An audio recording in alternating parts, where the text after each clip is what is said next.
Today I will be talking about how to analyze profit and loss statement, and I will be discuss about the operating leverage. Okay, so if we see uh, the profit and loss statement, at the top there is revenue or sales. Revenue or sales means the amount the company earns by selling goods or services. So that will be revenue or sales. So after revenue or sale, there is what? Cost of goods sold. Cost of goods sold means, let's say if a company sold a packet of biscuit at rupees 100, and let's say the packet of biscuit cost that company let's say 60 rupees. So the company will earn a profit of 40 rupees. So that is called what? Gross profit. Gross profit means that the profit company takes by selling a goods. Gross profit is the sales minus the cost of good sold is equal to gross profit. After gross profit, we will subtract what? We will subtract the operating expenses.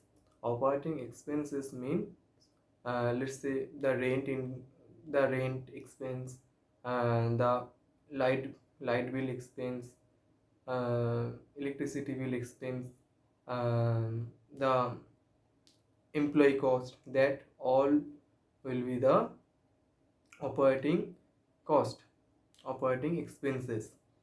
So if we subtract operating expenses from the gross profit margin, we will get we will get EBITDA. EBITDA or operating profit. EBITDA is, let's say the company a company profit which is the operation level, which is in the operation level.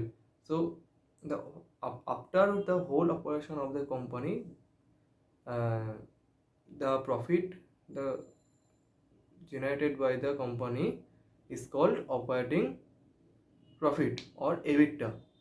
EBITDA means the total. If we see, EBITDA is equal to the sales minus COGS, cost of goods sold, minus operating expenses, that is EBITDA. So after EBITDA, what is EBITDA? EBITDA means earnings before interest, tax, depreciation, amortization, that is EBITDA. Interest E,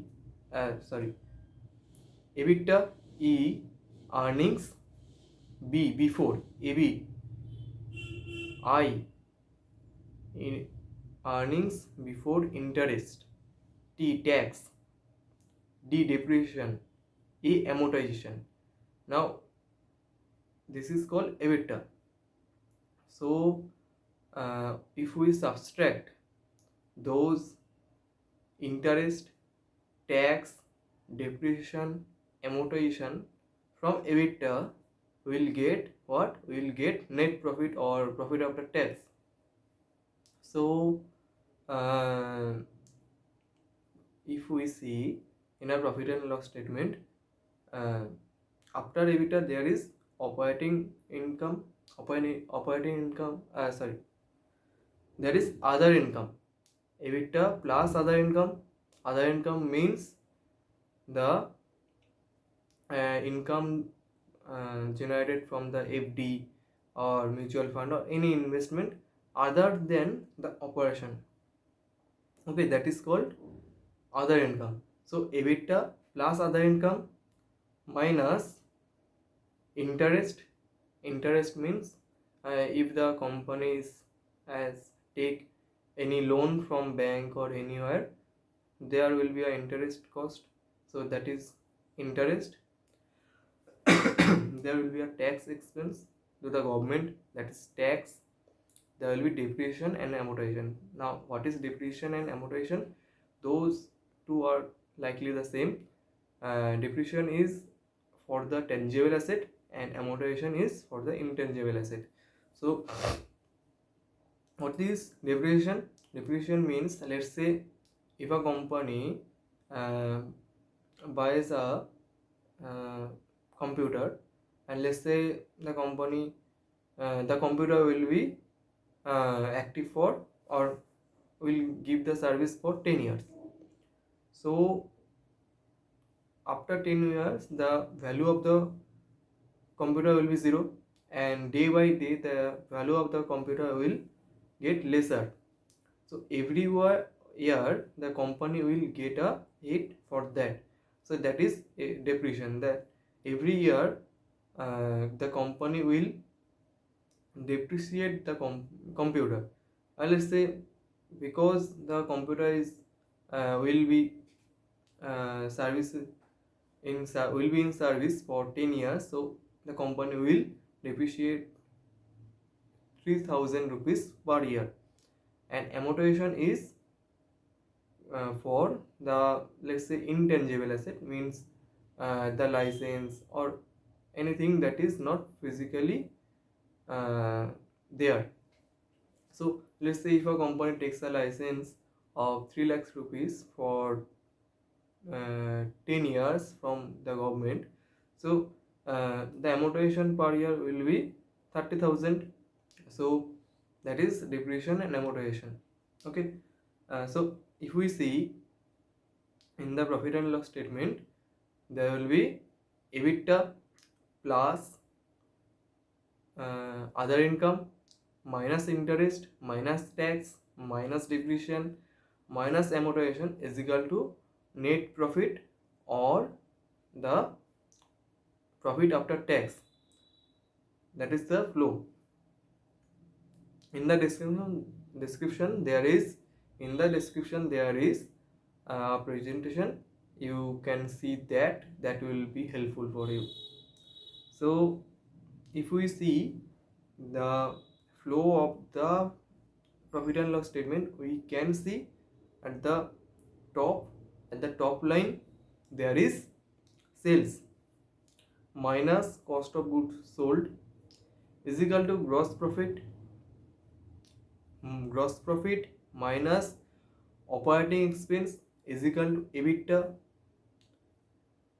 EBITDA minus interest, tax, depreciation, amortization, all of them will be subtracted from EBITDA. Then we will get profit after tax.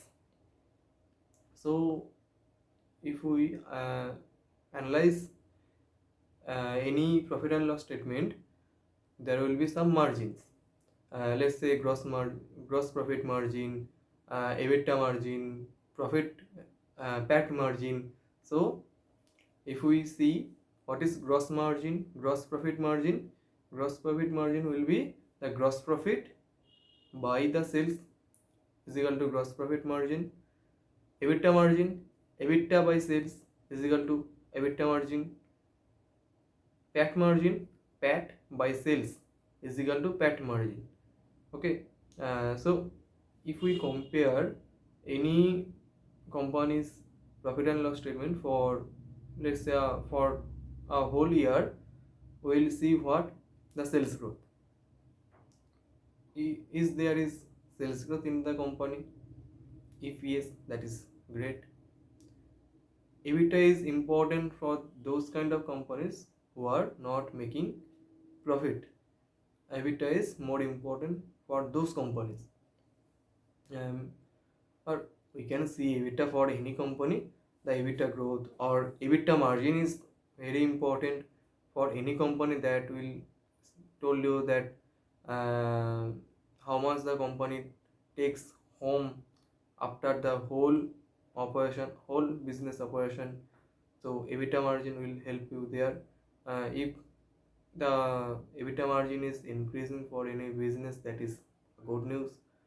And after that we will go see what is the profit growth and the profit margin, that after doing everything what the company takes home. that is profit margin.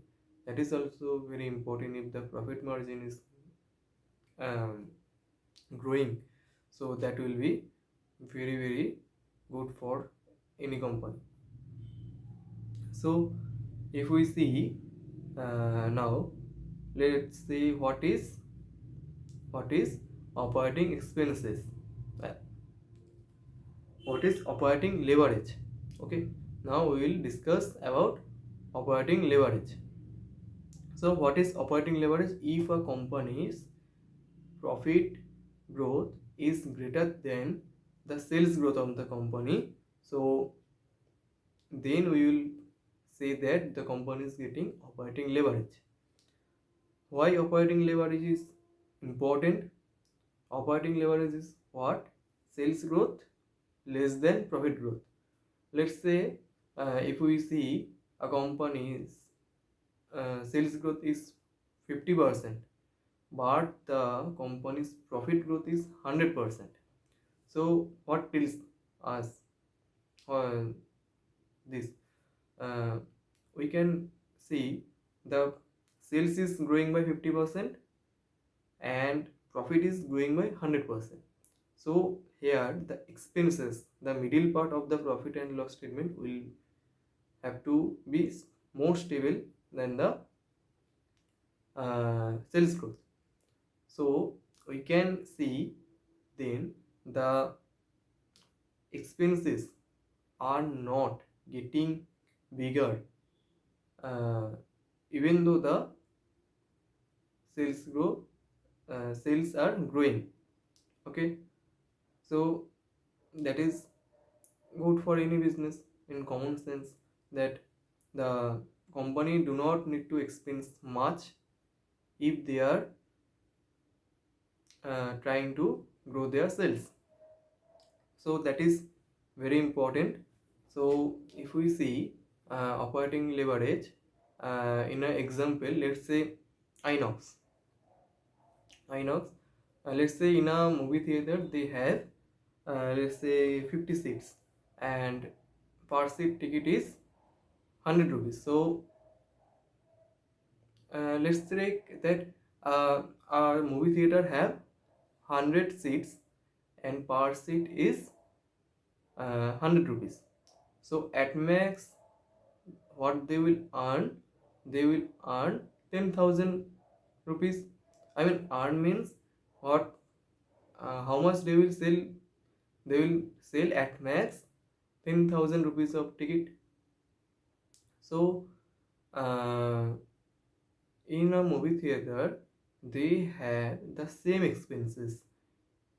If there is 50 people there or if there is 100 people there, the expenses of the movie theater are same, because if there is 50 people, they have to turn on their HCs, they have to turn on the screen, they have to pay license fee to the producer of the movie, and if there is 100 rupees, they have to pay all of those.